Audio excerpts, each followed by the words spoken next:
Vitadix est une jeune société créée en 2015 qui a développé une solution de diagnostic précoce du cancer de la vessie qui s'appelle Visiocyte. Notre solution permet, à partir d'un simple échantillon d'urine, en utilisant l'intelligence artificielle et le traitement d'image, de détecter la présence de cellules cancéreuses chez les patients. La création de Vitadix est liée à des travaux de recherche qui avaient été menés au sein du CNRS, de l'Université Paris-Sud et des hôpitaux de Paris. Et ils ont mis en évidence la capacité de détecter de manière non invasive et avec une grande précision la présence de cellules cancéreuses à partir d'un simple échantillon d'urine. Visiocyte est maintenant marqué CE et commercialisé depuis la toute fin d'année. Nous avons signé notamment avec deux grands laboratoires d'analyse, le laboratoire Medipat et le laboratoire XPAT, qui sont deux des plus grands laboratoires d'anatomopathologie sur le territoire français. Donc nous démarrons tout juste la commercialisation et la promotion auprès des urologues, et je le précise, auprès des urologues de la France entière, puisque bien que nous ayons équipé deux laboratoires, nous sommes en capacité de desservir les besoins des urologues sur toute la France et évidemment tous les patients français.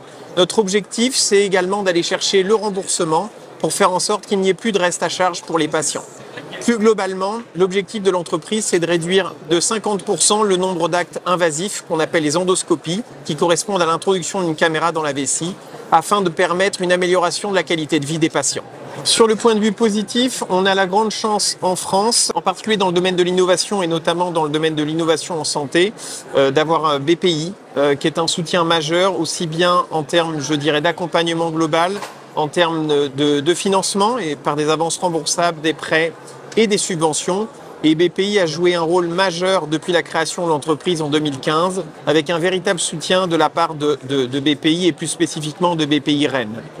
Pour ce qui est des difficultés, en tout cas des anecdotes qui ont rendu le développement de Vitadix un petit peu plus difficile, je vais citer deux éléments. Le premier, c'est lié à l'accès à la donnée. On est une société qui travaille dans le domaine de l'intelligence artificielle et donc la donnée, c'est le carburant qui permet de nourrir nos algorithmes. La réglementation RGPD a un certain nombre d'écueils et donc nous a fallu beaucoup de temps pour, nous mettre à niveau de la réglementation à ce niveau-là. Donc ça nous a pris effectivement du temps et puis un financement non négligeable. Et je citerai également le côté réglementaire. On est dans le domaine des dispositifs médicaux. Il y a donc un nouveau règlement qui s'applique, qui s'appelle l'IVDR dans notre cas, pour les diagnostics in vitro, et qui, souffre d'une incapacité des organismes notifiés à être réactifs parce qu'ils ont une charge de travail qui est très très importante, beaucoup plus importante que ce n'était le cas dans la directive passée. Ça veut dire qu'il nous faut plus de temps pour développer nos dispositifs médicaux, il y a un temps d'attente. Et ça veut dire également que le prix et le coût des dispositifs médicaux est plus important. Donc c'est un petit point de vigilance pour tous les acteurs des dispositifs médicaux en France.